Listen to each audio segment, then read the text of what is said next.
stepped up to the next level. He's been knocked out. His last fight, that was the case. He was taken out in the 8th round by former titleist Louis Collazo back in September 2008. Well, all that's true. Jordan's been off a year and 5 months, as you said. He's lost 2 of his last 3, both by KO. But he's also been in with a much better opposition. He's been knocked out by some of that opposition, but he's been in those waters. This is the first time in that pool for Porter, at least in the pros. Jordan almost landed a clean leftist, meeting Porter as Porter came in.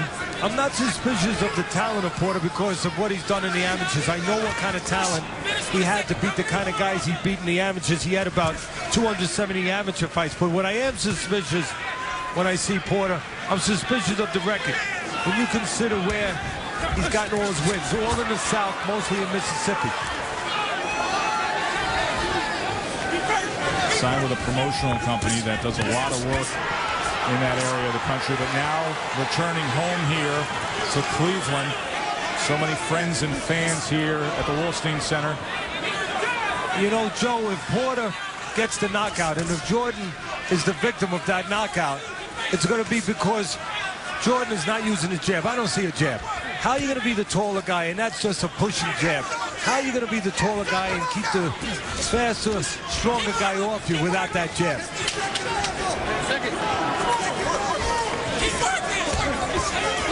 Interesting main event as it's developed here. Russell Jordan, Shawn Porter, end of 3. Teddy, sign me up, baby. Just back him up, Teddy. See, I know Shawn trying to come in, just keep him out with that jab, boop, boop, and then, ha! You know, up, run around with the ring with him and just let him get tired. And, see, I'm in shape because I work with Teddy. Just, up, take his punches back off there. Hold him. Ah, yeah, get him there. Yeah. You can train me anytime you like, Teddy. Boy, am I tired.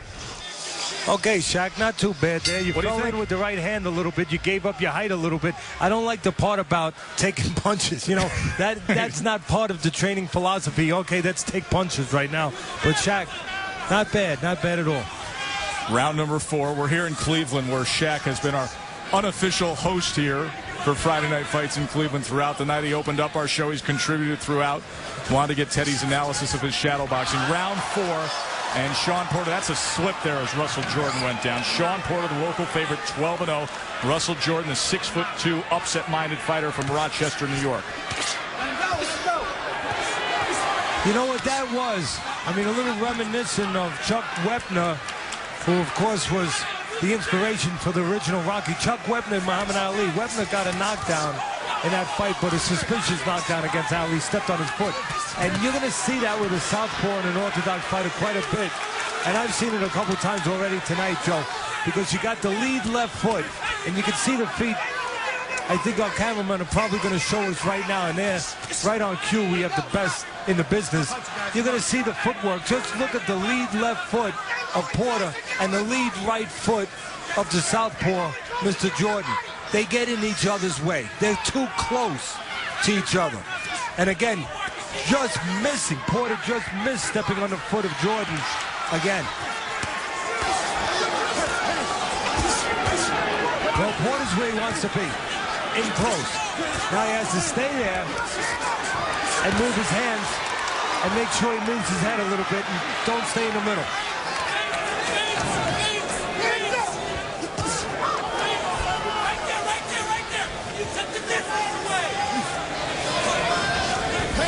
I know it's been competitive so far, and we're happy for that.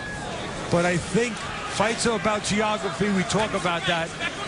Jordan fighting the wrong geography for the most part. He's getting away with it, but he's allowing Porter to get the location he wants too easily.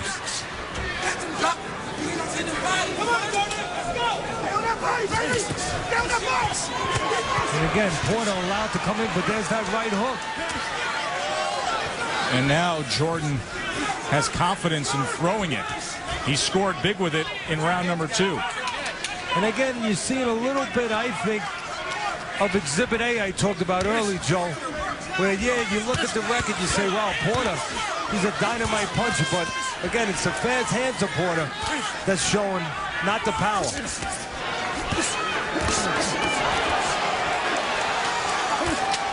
There's a right uppercut from Jordan.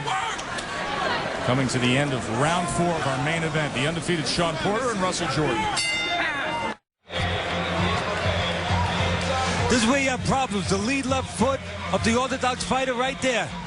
Stepping on the lead right foot of the southpaw. Those feet are too close together. That's all there is to it when you have a southpaw and an orthodox fight. Now watch here. You watch Porter. He's going to move his head on the outside. And that's what he's got to do. Both sides. Sometimes you get over on this side too. And that's very important defensively. It's not just the offense of Porter that's going to be tested tonight, Joe. It's going to be when he gets on the inside that he gets his head in the right defensive position, because he's already tasted the leather of that right hook from Jordan because he kept his head in the middle. Stop. Jabs through round 4, and you can see, Teddy, that Porter has thrown more and landed more against the 6'2" Jordan, according to our CompuBox statistics. Hey, we talked about different ways to fight a tall guy. I think you're seeing one of the less conventional ones right now a second ago. Porter, early on, Joe, he was trying to work his way in, use his jab, bring his feet, get closer to the taller man. But now he's stepping back. He's trying to entice the smaller man or the taller man to become small. You know, see, that's what right now you see Porter trying to do. He's trying to step out, believe it or not, and try to get to, you know, invite, you know, the beetle into the spider's parlor a little bit. And all he's seeing is a little feather duster in that right jab. Yeah, and again, look at Porter. He's not coming forward. What he's trying to do is step back a little bit, get Jordan to do this, to come forward, and then spring the trap on him. There he came forward, but was a little late with the right hand. And again, Porter's stepping back, hoping that Jordan comes close. And now he's got to spring the trap, and he didn't spring the trap, instead he grabbed. Watch that hair, watch that hair. A little more of that in the last few rounds from Porter, and that surprises me. And again, I think you see too much bouncing by Porter. A little bit of remnants of that amateur career. Bouncing. And then when he starts coming at you, again, kind of like the waves in the ocean, you see them coming. How do you get rid of that in training, Teddy? What would you do? Every day in the gym. Every day in the gym, you have to be on him. In shadow boxing, in his floor work before he ever gets to his sparring. Call him out on that every single time you see him until it goes away. I might step in the ring and step on his feet. Actually get in the ring and step on his feet and say, okay, now go ahead, work, but don't bounce.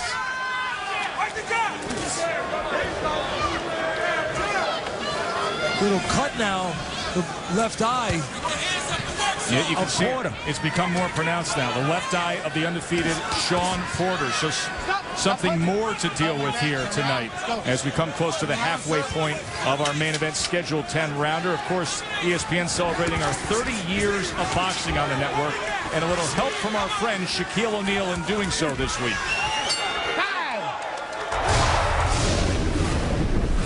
My favorite nickname in boxing, I'm going to have to go with Ray Boom Boom Mancini. Ooh, that's a cold name right there. Boom Boom Mancini, yeah.